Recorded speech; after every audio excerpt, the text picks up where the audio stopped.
खबर शामिल करते हैं। अलकोसर मैरिज हॉल फैसलाबाद के जेर एहतमाम फाउंडर फैमिली कोऑर्डिनेशन सिस्टम सरदार आला कबीला के दस्तारबंदी की पुरवकार तकरीब मुनक्कद हुई। तकरीब में डॉक्टर अमीन अली अजहर साहब of Gujarat family coordinator for Pakistan को सरदार आला कबीला मुंतखब होने पर फैमिली कोऑर्डिनेशन सिस्टम के मरकजी ओहदेदारान जनाब मलिक मोहम्मद इकबाल हसन खोखर साहब, फाउंडर फैमिली कोऑर्डिनेशन सिस्टम जनाब राना आबद अली साहब, नायब सदर तहसील बाद लालिया LLM legal adviser family coordination system जनाब मुनीर हुसैन भट्टी साहब of Gujrat, Malik Mahtab fan industry chairman executive council जनाब मलिक अब्दुल हक खोखर साहब ऑफ ओकाड़ा, सीनियर नायब सरपरस्त आला जनाब खान नजीर अहमद साहब of Chiniot, vice chairman executive council जनाब चौधरी मोहम्मद आसिफ दरावट साहब of Sheikhupura, vice chairman executive council जनाब शेख अनार अली साहब, नायब सरपरस्त आला जनाब रियाज हुसैन भट्टी साहब of Jaranwala, advocate high court, chairman election board जनाब मलिक अकील खालिद साहब, असिस्टेंट चीफ इंस्ट्रक्टर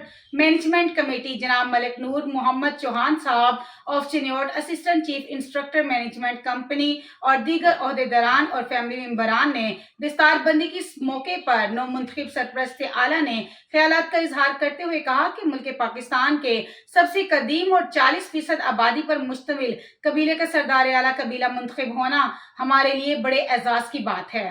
इंशाअल्लाह मुल्की सतह पर अपने कबीले की फलाह बहबूद के लिए अमली इक़दाम करेंगे, बिलखसूस अपनी नस्ल नौ की नसाबी और गैर नसाबी तालीम पर खसूसी अमली इक़दाम करेंगे। मजीद कहा कि अपने कबीले के नाराज फैमिली मेंबरान को जोड़ने की कोशिश करूंगा। इस मौके पर जनाब तारिक महमूद भट्टी साहब of Spain family coordinator for overseas Pakistani और जनाब इमदादुल्लाह हिजाजी साहब हाल मुकीम मस्कत सरदार कबीला ने ऑनलाइन कॉल करके नौ मुंतखब सरदार आला कबीला को मुबारकबाद पेश की और नेक तमन्नाओं का इजहार किया। मजीद ऐसी खबरों से बाखबर रहने के लिए देखते रहिएगा चैनल 1 by 1 न्यूज HD।